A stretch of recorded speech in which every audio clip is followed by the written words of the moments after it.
Conscious?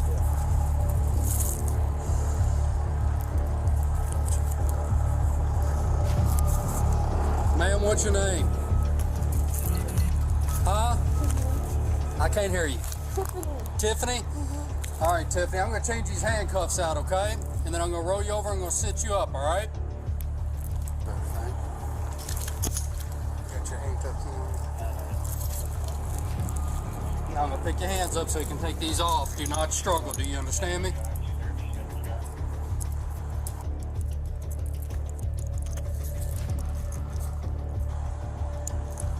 Okay, now I want you to listen to me. I'm gonna take this arm. You're gonna roll this direction, okay? You're gonna sit up at the same time. You understand? 1, 2, 3. Take this leg, fold it in, make that foot touch your knee. Over to the side, on the ground. Now we're gonna roll again this way and I'm gonna assist you up on your feet, okay?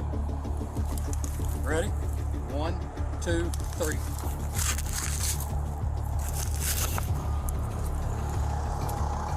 Have you taken anything? Have you been drinking? Then why can't you stand up? Just don't feel like it, huh? I said I don't feel right. Don't feel right? Okay. I guess we'll put her in my car and when EMS gets down in there, they come over and check her out.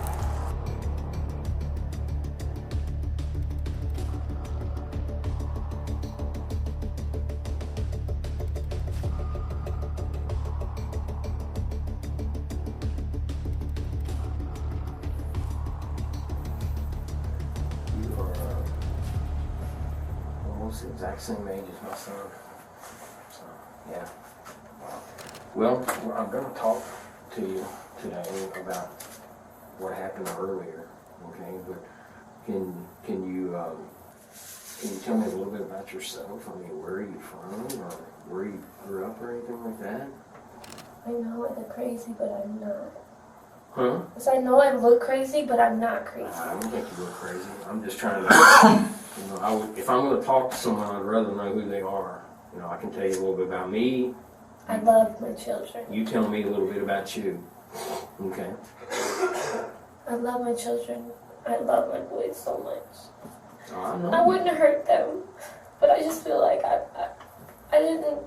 fell back and I was letting them play the video games and I wasn't like focusing how I was supposed to, and they get that video game and the YouTube and the kids, it just messes their minds up to where people can manipulate their parents or do whatever they want. And I feel like someone put something upon my house or me or something. Like, I just don't feel right. I'm not, like, I don't do this. I love my kids.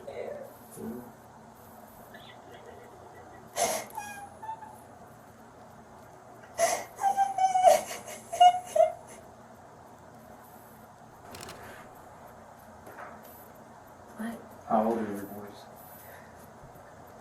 Jaden's 9, Marshall's 6.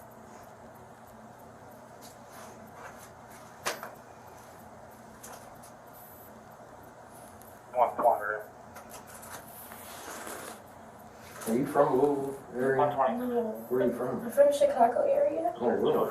How long have you been here? Like 11 years. Okay. How'd you end up coming to Louisville? I just came. I'm sorry? I just came. Oh, just decided to move?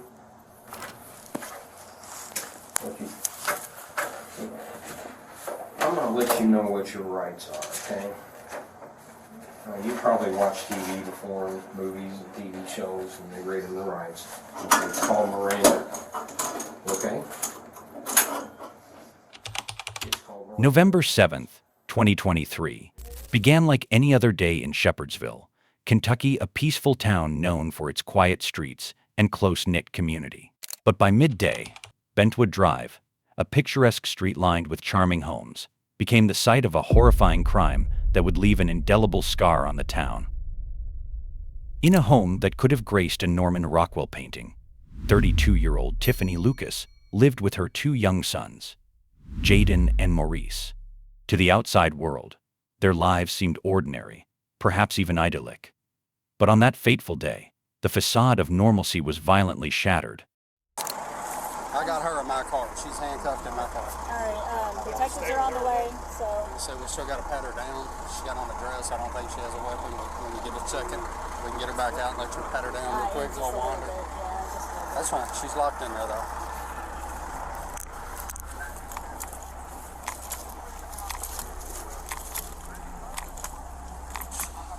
Did or not find it? Huh? Did or did not find it? They said they haven't found it yet, but EMS moved a bunch of stuff, so we'll have to find it later. Once the detectives get done, worst comes to worst, I can bring the dog in and he can locate it. I think it's on the bed, but they moved it around. Yeah. And I'm not trying to interrupt. I got you. Right No, I got you. So we did clear it out. Cool. Cool. What do y'all need? You just want to get something? I think they got everything at this point. She didn't have it with her, did she? Didn't throw it somewhere on the way out, did she? I don't know. When I got here, she was laying face down in the Anybody neighbor. there? They said they cleared the Yeah, house. she was laying on the. She was on the driveway next door. Confused me for just a minute, so so if you can, have you came from What do you got, man? For all that on the couch. And the scene's in there, right? Yeah, the bedroom. I believe it's on my bed.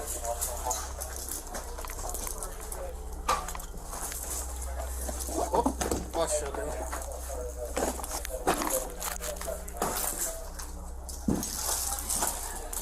What's that? The neighbors only know 2 children. Okay. Every single thing. All right. Only 2 boys here. Well, we're gonna make the way out. Let's try to get names. You got one? What do you want to do? Names. I just need names of everybody that come in here for the detective. Yeah, I know. We'll probably end up going to EMS after the fact. Yeah. Just saw it. First one down with the neighbor, the neighbor gentleman that Chris was out with. That's the one who found him. Did he hear it? No, but he said he walked out to his truck to leave, and she was standing down there collapsed on his driveway. He thought something was wrong with her. He's everybody's waiting. said, When we get all this cleared up, you bring down all your people's names. I got it. Yeah. I didn't know if you were bringing that. Not yet. Well, what we'll do is I'll If we need to, we can try it with the gun. But I want to get the detectives here first. we'll go. We can get you all the names now, or I'll have them go straight back. Is he getting them now? If you can, yeah. Okay. I was gonna say I'll have him go back and do the report. And I'll print you out the report. That's 81. You hear him out there? Huh? You hear him out there? Next truck. He ain't happy as that woman's on the other side. Yes. Oh, you got her. Yeah, she's in my car. You got. She wasn't injured. I didn't see any injuries on her. Looks like she peed herself. Yeah, she probably pissed herself. I don't know. We were sitting there eating lunch and we get a call that Matt Michelle, EACHILLE. It was really familiar. I don't know why. I've been here before with CPS on an investigation over here with the kids and they wouldn't let them in. It's been about a year, but yeah. That's the only time I've ever had to come back here for anything other than paperwork. Subpoenas and stuff. 8137.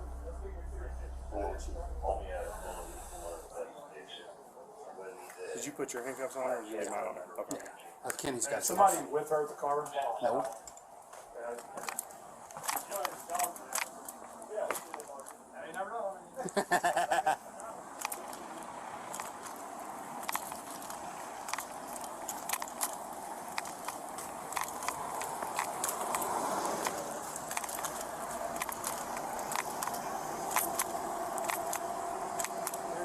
Yeah, it's this house. From my understanding, those are the neighbors. She ran to their house. When I got here, she was laying down over there handcuffed. Hillview had already cuffed her.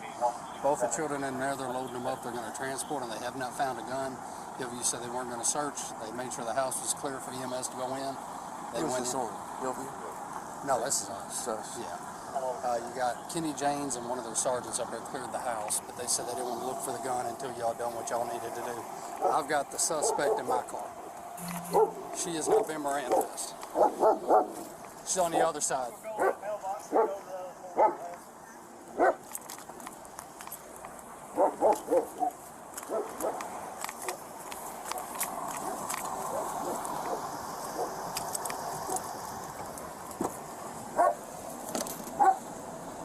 You alright? We'll get EMS check you out, alright, before we leave here. Okay?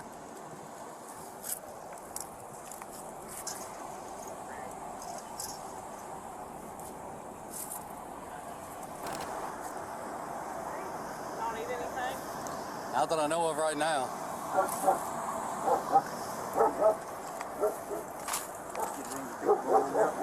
Huh? Yeah, Billy's getting her. So was she handcuffed when you got here, Bob?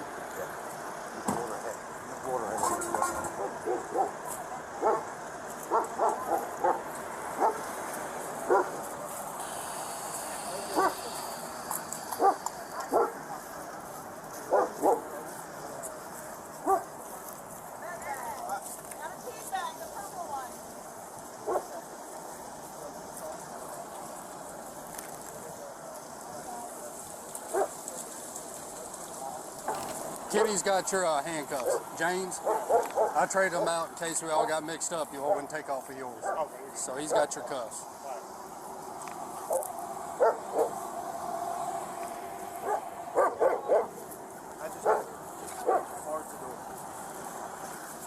I got Billy's in there getting everybody's names and numbers down for the crime scene log. So we can fill it out later. He's just etching it out real quick.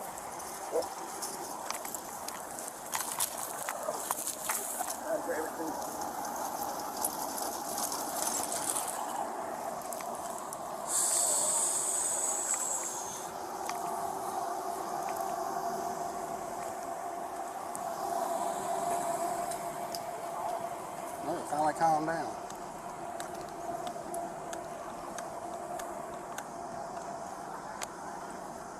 So what I'm guessing, she came out of the house and ran over there and told him? She passed out. She was laying down when he came out.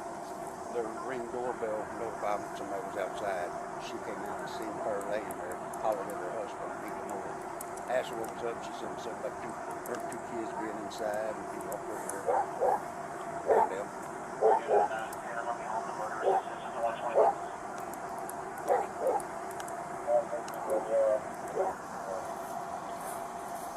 I see my captain. Seen him a minute ago. Yeah.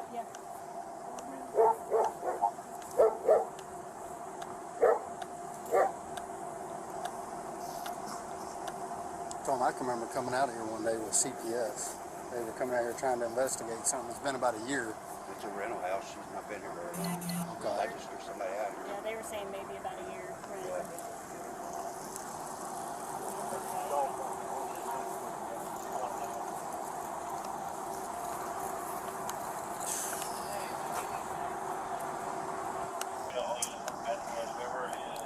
Transporting with EMS. They're going to have a route plan by LMPD for y'all going from Preston, Gene Snyder down to 65 to the 136 Jefferson Hospital. Who's doing that? Who's following EMS? Okay.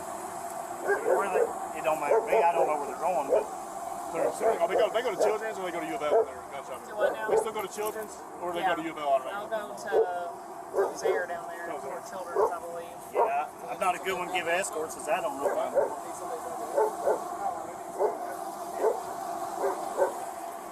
I can't. I got her in my car. I got her in my car. I can't. I got her in my car. I can't. I'll wait until it's anything. I haven't asked her anything, but she asked me if they were still alive.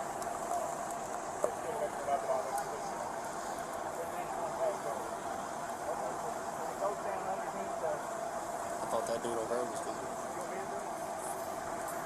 He's mad, because I come walking up and said, she's laying right there, you better get out of my driveway, she shot the kids. Okay. I'm like, let's put her in. Come on, Bob, we're just going to put her in my car. So is there only two in there? From my understanding, they said they've never seen a third child. Hillview says that they cleared the entire house before they went in. There were only two kids. She says she don't feel good, so we're probably gonna need her checked out. It is. I couldn't hear. Okay. So we probably need to get her checked out. Says she don't feel right. So I don't know if it's drugs, mental, or whatever. We probably need to get EMS to clear her to be incarcerated before they all roll out. The first sign that something was amiss came on the morning of November 8th. Neighbors noticed Tiffany in an agitated state, scrubbing her carpets with unusual fervor. When questioned, she gave a vague response, "There's a lot going on." The next morning, 4 gunshots rang out, piercing the quiet of Bentwood Drive. Within seconds, a visibly distraught Tiffanie staggered to a neighbor's house, crying out, "Help, my kids are dying," before collapsing on the driveway. The neighbor's husband rushed into Tiffany's home, where he made a grim discovery: her 2 sons, gravely injured but still alive, lying amidst a pool of blood. A gun lay nearby, presumed to be the weapon used in the attack. The boys, aged 9 and 6, were rushed to Norton Children's Medical Center in Louisville, where emergency surgeries were performed. Tragically, despite the best efforts of medical staff, both boys succumbed to their injuries. Go ahead and stand up for her.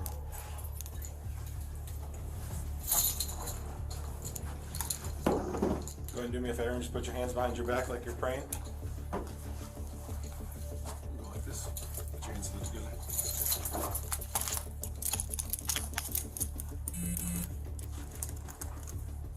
ready?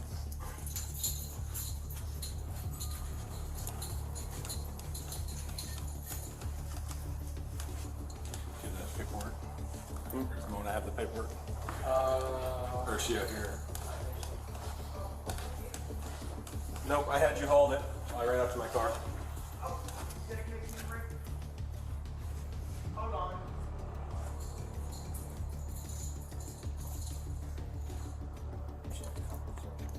This is just hers. Oh. Yep.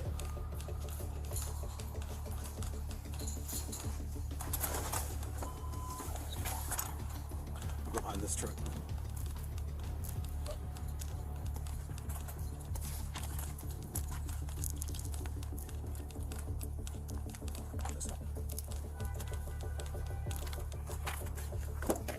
Take a seat up there.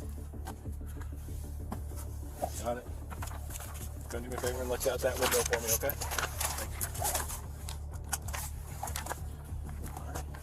you. Yep.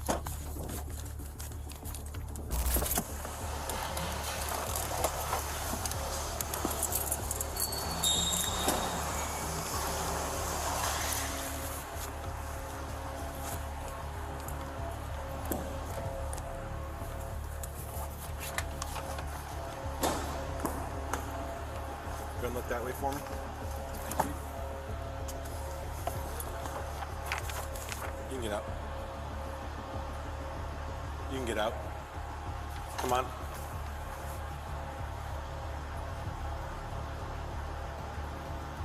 Come on out of the car. Tiffany, right? Come on. Let's go. Tiffany, let's go.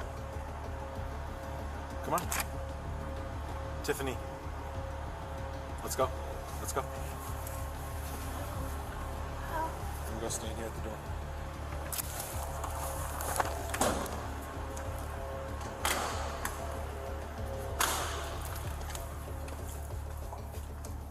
You're gonna sit down here.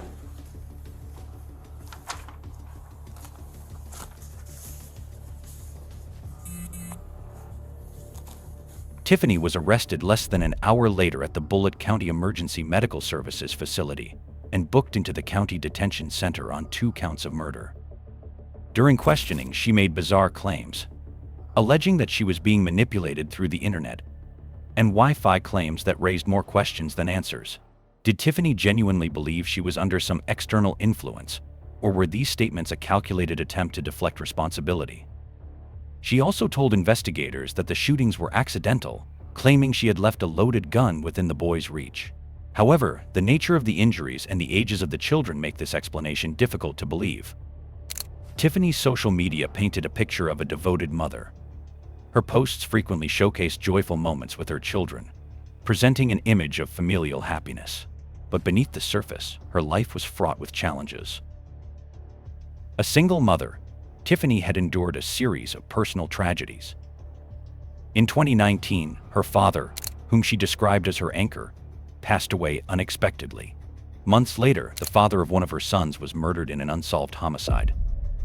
To compound her struggles, her mother suffered a stroke and was diagnosed with a brain tumor. Financial difficulties loomed large, and on the day of the shooting, an eviction notice lay on her kitchen counter. The events on Bentwood Drive have left the community grappling for answers. Neighbors expressed disbelief, describing Tiffanie as a caring mother. "This isn't the Tiffanie I know. She loved her boys," said one close friend. Yet, as more details emerge, a darker picture begins to take shape. Reports suggest that Tiffanie had been under scrutiny by Child Protective Services. Family members of her sons had reportedly voiced concerns about her parenting. These revelations cast a harsh light on the role of SEPs. Were there missed opportunities to intervene? Could this tragedy have been prevented? As Tiffanie's case proceeds through the legal system, many questions remain unanswered. What drove her to commit such a heinous act? Was she grappling with untreated mental health issues or substance abuse? And perhaps most hauntingly, could anyone have saved Jaden and Maurice? For the residents of Shepherdsville, the nightmare on Bentwood Drive serves as a chilling reminder of how quickly life can descend into chaos. As the community mourns the loss of two innocent lives, they await justice and the hope that such a tragedy will never happen again.